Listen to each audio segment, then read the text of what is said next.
Wala pang divorce sa Pilipinas, di ba? Paano tayo? Joke. So anyway, that, konti respect lang, di ba? Hindi ko talaga kaya yung mga tao na wala respect kahit kay kanino. Sometimes it's better for you to take yourself out of the situation so that you can think clearly, so that you can do the things that you need to do with a clear mind and heart. John Estrada iniwan na ng kanyang mag-iinang si Priscilla Meriles at anak na si Anetska. Nitong Lunes ng gabi, July 15, mapapanood sa live video ng beauty queen at asawa ni John Estrada na si Priscilla Meriles na umalis na ito ng Pilipinas, kasama ang anak na si Anetska. Kasalukuyang nasa Brazil na ngayon ang mag-iina, kapiling ang pamilya ni Priscilla. Kahapon lang nang mag-trending sa social media ang mga naging komento ni Priscilla sa ipinost na larawan ng asawang si John Estrada na mabilis na pinag-usapaan online. Kasalukuyan kasing nagbabakasyon si John sa Boracay. Makikita sa larawan na mag-isa lamang ang aktor at walang kasama, maliban sa kumuha ng larawan sa kanya. What an awesome place! Henan Garden, Boracay, captions ni John Estrada. Isang netizen naman ang pabirong nagtanong kung sino ang kasama niya sa Boracay, kung si Lena ba o si Marites. Sina Lena at Marites ay ang dalawang babae sa buhay ni Rigor, ang karakter ni John sa seryeng Batang Quiapo. Ang ikinagulat ng mga netizens ay ang naging komento ng misis ni John na si Priscilla, anito, si Lily Holman, na tila sinasabing iyon ang kasama ni John sa Boracay. Dagdag pa ni Priscilla na lalong ikinaintriga ng mga netizen, looking very divorced Mr. Estrada at Lily Holman. Sa ngayon ay nasa Brazil na nga si Priscilla at anya sa kanyang Facebook Live ay gusto na muna niyang makapag-isip-isip at makapiling ang pamilya ngayong may pinagdaraanan siya sa kanyang buhay. Gusto rin umano niya masiguro ang magandang kinabukasan ng kanyang anak. Nagbiro pa ito na papano na kaya mangyayari sa kanya gayong walang divorce sa Pilipinas. Tanong pa ng isang netizens, sa ganda niyang taglay ay nakuha pa siyang kaliwain ng asawa. Simpleng sagot ni Priscilla, ganun talaga. Narito pa ang ilang bahagi ng kanyang live video. Good morning over there. So we just came from the mall. We're walking home now. And I have my companion. Come to the other side, my baby. Hello. And we both have purple mouths, lips. We have purple lips because we had a lot of acai and all the food earlier. And there's also football here. Yeah, let's go up there, baby. Okay, guys. So we're just walking. We came from the mall. And the house is literally just like 1-2 minutes away, and it's 9:22 p.m. here in Manaus. Of course, 9:22 a.m. there in the Philippines. And we're just strolling around, going home, and I tripped.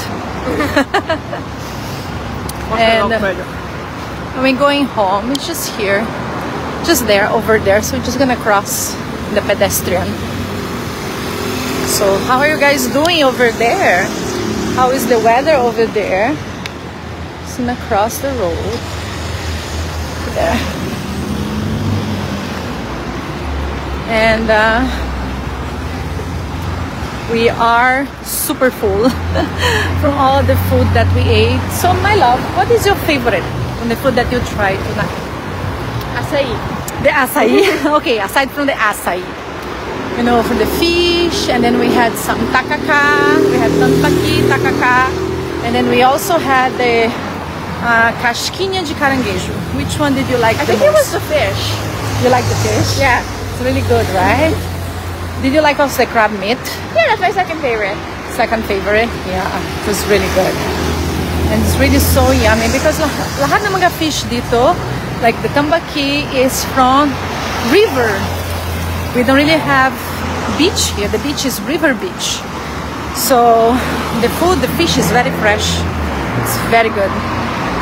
It's super, super yummy. And the way usually we cook there is either grill or sometimes they bake, sometimes they barbecue. We are not really into frying. That's the big typical food.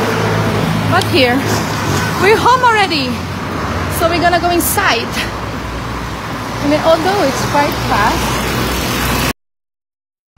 kasama ko yung nanay ko, Yung anak ko. It was there.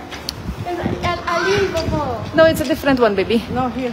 It said 5 and 6. No, 5 and 6. Idol, may new naman ba si John? Grabe, Nick, ganda mo. Ay, ano ba to? Ay, nako po.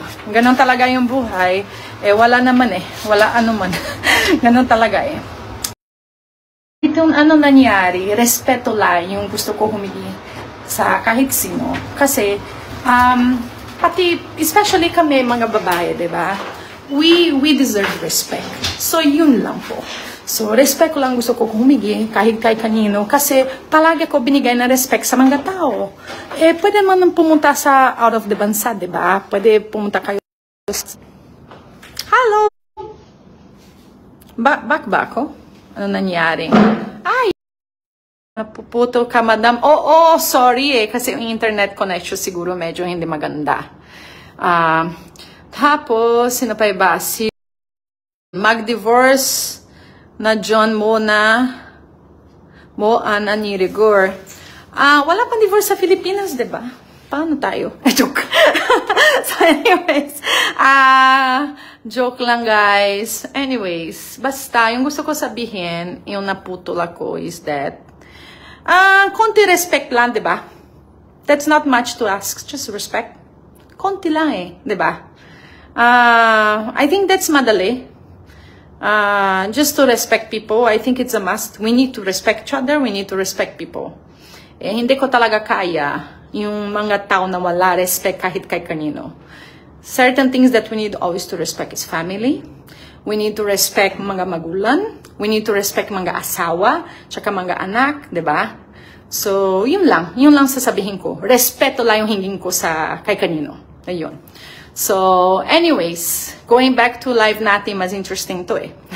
Si Fanny, gusto ko pasalamat and say hi to Fanny. Good morning, always watching here from Hong Kong. Kumusta po? Si Mompil Christy. Oh, thank you, Mompil. Si Raul. Hello, ang ganda mo at thank you po. Beverly Omole. Haller Dog, guapa, watching from Negros, Oriental, Visaya, Dumaguete. Arlang, God bless. Oh, thank you po. And gusto ko pa, pa-hi-hi sa lahat na manonood na yon yung live natin. So, nasa bahay na ako, nasa condo ko na nanay ko, kanina nasa rest house niya. So, yun, ito yung gusto ko pa-share sa inyo lahat, yung buhay ko dito dati sa Brazil. So, ito yung condo na nanay ko. Pakita ko sa inyo. Ito, we are actually in what they call, it's like a balcony to, pero it's closed kasi siya eh, enclosed balcony. So, we just like have aircon. So, ganun lang siya. It's like where sometimes we entertain people dito. Tapos dyan is the living room, and lahat. So, yun. So, dito lang kami. Mag-enjoy ako yung family ko dito sa Brazil. And then, gusto ko pakita ko sa inyo yung view from here kasi we're in the penthouse. So, tingnan ko kung kaya. Teka lang. Yun. This is Manaus, guys. So, ito yung Manaus. So, yun. So, we're in the penthouse right now. So, there. So, yun. And we just like enjoying. Just came here to enjoy my family, to bring my daughter here so she can get to know more her culture, her Brazilian culture. And of course, to rewind, I need to, I need some time for myself, to think about life, to plan the future, my daughter's future, the future of my family. And of course, the best way to do that is really go to your loved ones, right? To your family. Kasi sila talaga yung foundation. And I'm just so happy and so blessed to be able to share with you guys where I'm going. And I'm going to be sharing even more in the next days, the days to come. And sa lahat na manonood dyan sa Pilipinas, I just want to wish you all the very best. And I just want to remind you all to always be kind. And, we don't know the battles of the other person. We don't know what they're going through. In the end of the day, in social media, we all mere spectators. Hindi nating alam yung mga dumadaan ng mga tao. Pero, we can never forget, palagi dapat we should always remember that respect is the most important thing that exists. Respect sa tao, respect sa family, respect sa bansa, diba? So we should always keep in mind that respect is more important even than love. For me, respect comes first and love comes next. So yon. So dahil dyan, gusto ko sabihin sa inyo lahat that I love you guys. I love the Philippines. I've learned and to love the country, to love the people. Pinoy talaga yung puso ko. And I'm just vacationing and I'll be back home soon. So yan.